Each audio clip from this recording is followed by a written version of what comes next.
taxa básica de juros, conhecida como Selic, voltou a subir pela 7ª vez consecutiva, registrando agora 14,25% ao ano. Esta é a maior alta dos últimos 9 anos no país. No quadro Momento da Economia, vamos falar então sobre Selic com o economista Ed Santos Amorim. Bom dia, obrigado pela presença aqui com a gente. Bom dia, é um imenso prazer. Explique para a gente no que a Selic influencia, por que ela é a taxa básica de juros no Brasil? Ela é a taxa básica que regula a questão dos juros no mercado financeiro. E é controlada pelo governo federal, né?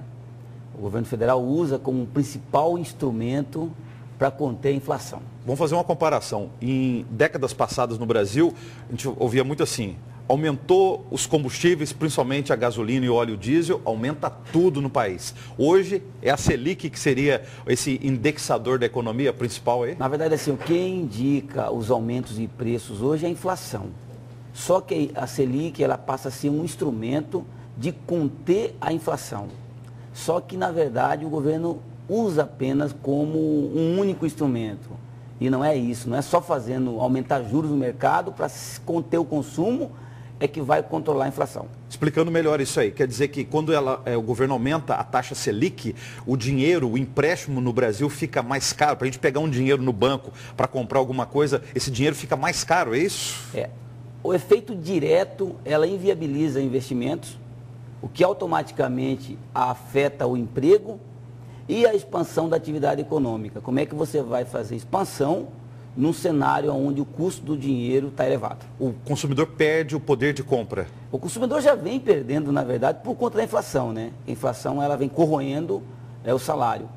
Mas o governo, os consumidores não conseguem pegar nenhum dinheiro nesse período a um custo acessível para poder equilibrar aí alguns desequilíbrio financeiro, por exemplo. Agora explique para a gente essa matemática, porque a taxa Selic está em 14,25% ao ano. Ao ano. Por que, por exemplo, já que ela influencia o restante, por exemplo, cheque especial, cartão de crédito, não fica nesses 14,25%, eles passam de 100%, por exemplo?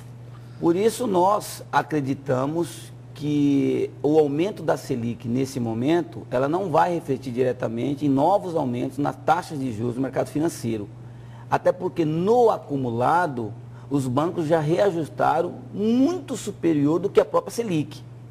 Então a Selic, ela vai inibir o crescimento da economia, ela vai afetar o emprego diretamente, ela vai afetar essa crise, vai aumentar essa crise de recessão que o mercado já vive. Agora, para os consumidores, para os investidores, isso não deve afetar diretamente, porque ninguém aguenta mais se os bancos fizerem novamente um novo aumento nas taxas de juros.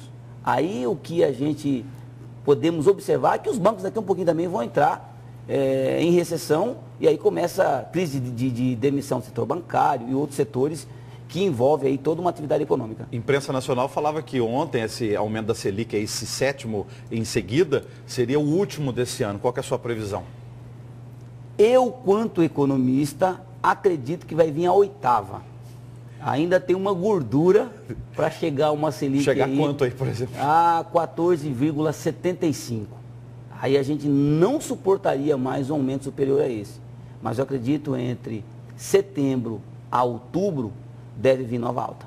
Agora, o senhor falou no início da entrevista que a Selic seria um dos freios da inflação, que é o único mais usado pelo governo. Quais seriam os outros que são pouco usados? O remédio que o governo deveria aplicar no longo prazo é a expansão da atividade econômica, aumentando a oferta de produtos e aí força com que os próprios produtos venham ter redução de preço.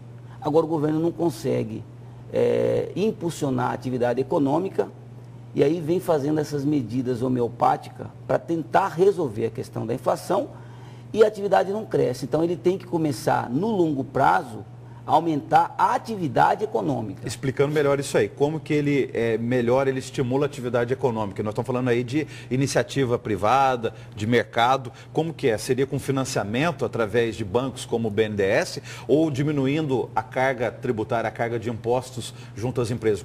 Como que ele estimula essa economia? A carga tributária que está em estudo final, né, no Congresso é um sinalizador de ajudar a expansão da atividade econômica. a redução dos gastos públicos, esse também é um outro fator importante. O dólar em alta acaba afetando também a questão, impulsionar a inflação. Ou seja, são medidas que o governo já deveria ter adotado, que ainda ele não conseguiu, de uma forma direta, impulsionar isso na economia, e aí a gente acaba tendo uma retração das inconsequências que o governo ainda não conseguiu adotar uma medida assertiva para que a nossa economia voltasse a estar em patamares de equilíbrio, e aí você tem o investimento crescendo, você tem o consumo sendo impulsionado através do crescimento, e aí você tem tendo um cenário de uma inflação controlada, você aumenta também o poder de compra dos trabalhadores, ou seja, são algumas medidas que o governo poderia ter adotado. Agora, como é que o governo vai expandir, sendo que ele já perdeu 1,6 bilhões na sua arrecadação, já promoveu aí novas medidas que vai cortar investimento, que é o crescimento da economia, que é o PAC, que está sendo comprometido, e aí o governo ainda não consegue cortar o seu gasto do seu próprio custeio. Isso aí seria um grande desafio do governo quando a gente fala em cortar gasto. Cortar o gasto, o custeio da máquina pública. Aí sim, com menos gastos, o governo conseguiria investir um pouco mais e aí dar um fôlego para a economia voltar a crescer. Obrigado. Eu agradeço.